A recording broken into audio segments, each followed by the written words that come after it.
afternoon. I'm here at St Martin's Street Hotel in London. We're going to talk to Frank Pearce, one of the big dogs at Blizzard Entertainment, about Starcraft 2. Arr.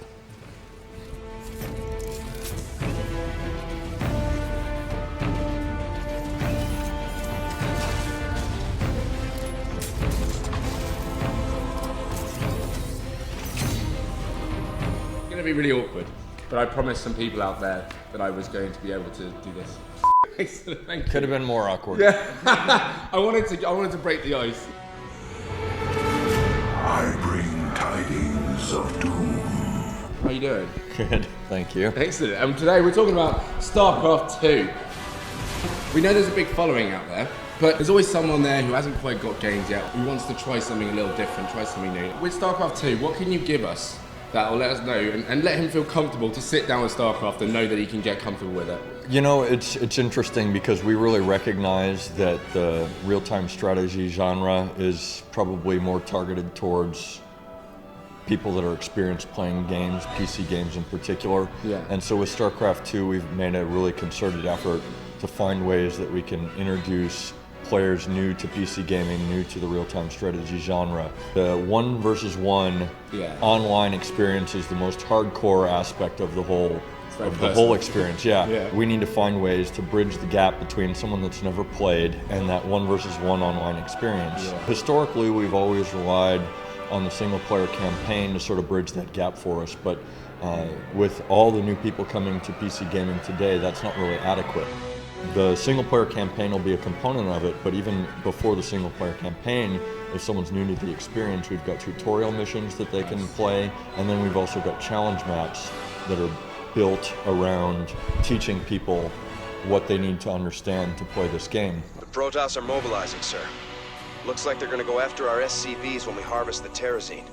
I suggest we only harvest one side at a time and run with a heavy escort. With StarCraft 2, you've got the same races, I believe, and you've also got campaigns for each one, which is nice because you kind of feel that the player can get a loyalty with a race. They can kind of try them all out but decide which one they really, really like. Do you think that's going to happen? Players definitely seem to gravitate towards a certain race in particular, but there's always the player that wants to challenge themselves, and the option to have their race selected randomly for them when a match starts is always there. And actually that's probably the best way to become a well-rounded player is to say, okay, I'm going to do random and have my race randomly assigned to me for each match.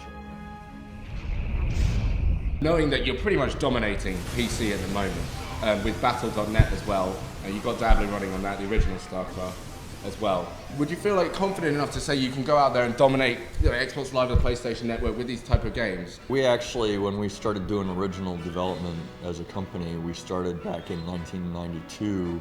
The company was founded in 91, but in late 91 and early 92, we were making titles for the Super Nintendo. And we've got a lot of guys in the development teams that are really passionate about console experiences.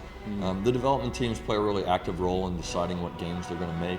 If there was a development team that had a really great idea that seemed to lend itself well to the console platform and the console controllers, then we would certainly consider it. No specific plans right now.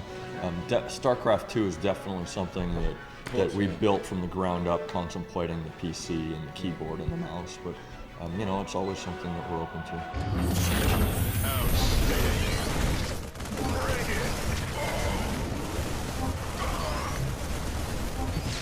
Obviously you have got, like you said, you've got World of Warcraft out. StarCraft 2 MMO? Not anytime soon. Certainly not anything that we're really talking about. World of Warcraft keeps that development team busy. Definitely. 24/7, really. That's a huge undertaking, and the StarCraft 2 team is really busy, and the Diablo 3 team is working really hard to get their game out the door. And even when the StarCraft 2 team gets Wings of Liberty out, they'll start working immediately on Heart of the Swarm to get the first expansion set into the hands of the fans as quickly as we can. So StarCraft MMO is a great idea. It's definitely something that comes up in conversations at the office, but nothing. You know it'll win, you just need the time to get it. Right, it's just a question of resources and time. And if we had infinite resources and infinite time, it'd be dozens and dozens of awesome Blizzard games. Absolutely.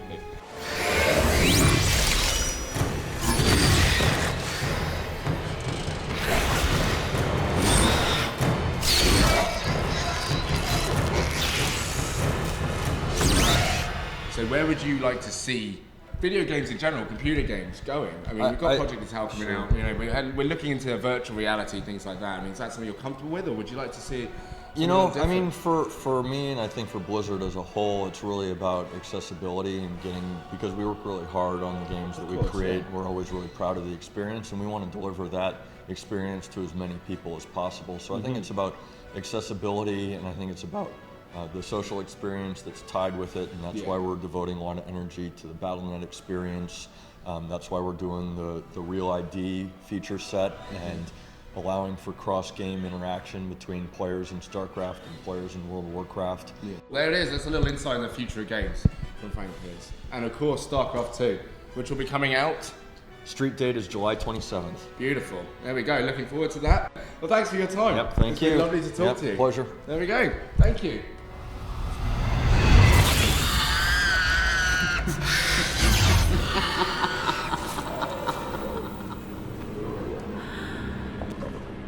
I knew you'd find your way here. Eventually. Hell, it's about time.